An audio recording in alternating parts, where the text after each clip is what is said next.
Dad had 101 ideas, he did. It was exciting to be around someone like that because he had no barriers of a dream. You know, he just had this dream and say, let's go and do it. We'd play in amongst the vines and play chasey down the rows and build cubbies up in the trees, and it was so much fun. There was always a lot to do. So growing up in the vineyard was good fun. I remember from a young age helping Dad on the tractor, or at least sitting on the tractor with him. Smith and Banks built the building by hand. We came over from Scotland, planted the first vines on the property and said, okay, let's build a castle. They had the Chinese working the land for them, planting vineyards, picking grapes. The original Chinese dormitory is still standing today. So it's a really special connection that we have with the Chinese community.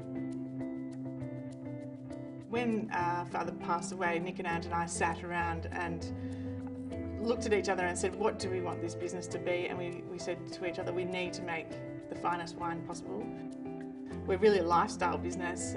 We make amazing wine, but we also have a restaurant, a functions business, and we have another winery down the road that also has a restaurant, events business as well.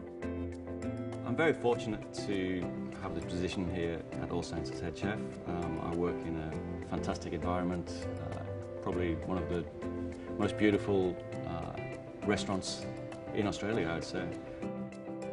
We're lucky enough to have our own lamb on the estate, and the meat's been absolutely fantastic.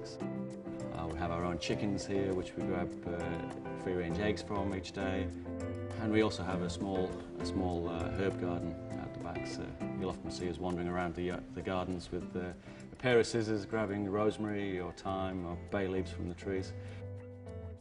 We were lucky enough in August to win a chef's hat.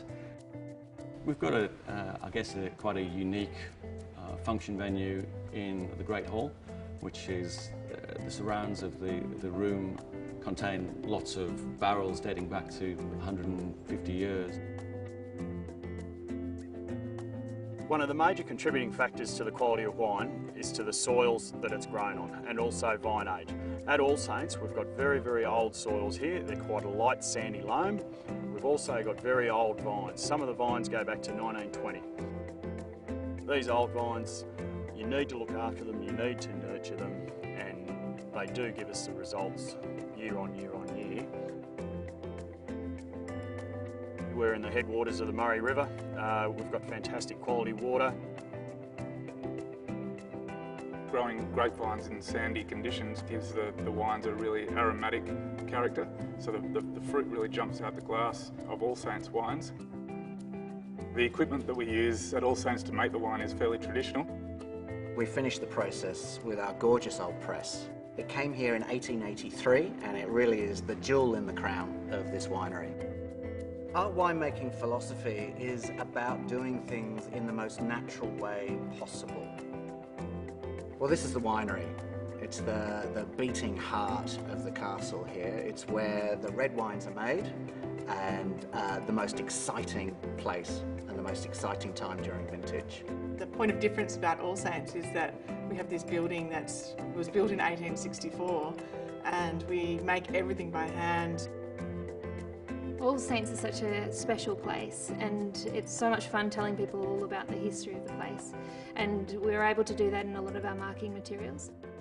It's a matter of tasting through the wines, and that's one of the great things about the job. I think there's a lot to do in the next 5 years, but I think it's really exciting about the opportunities that are there.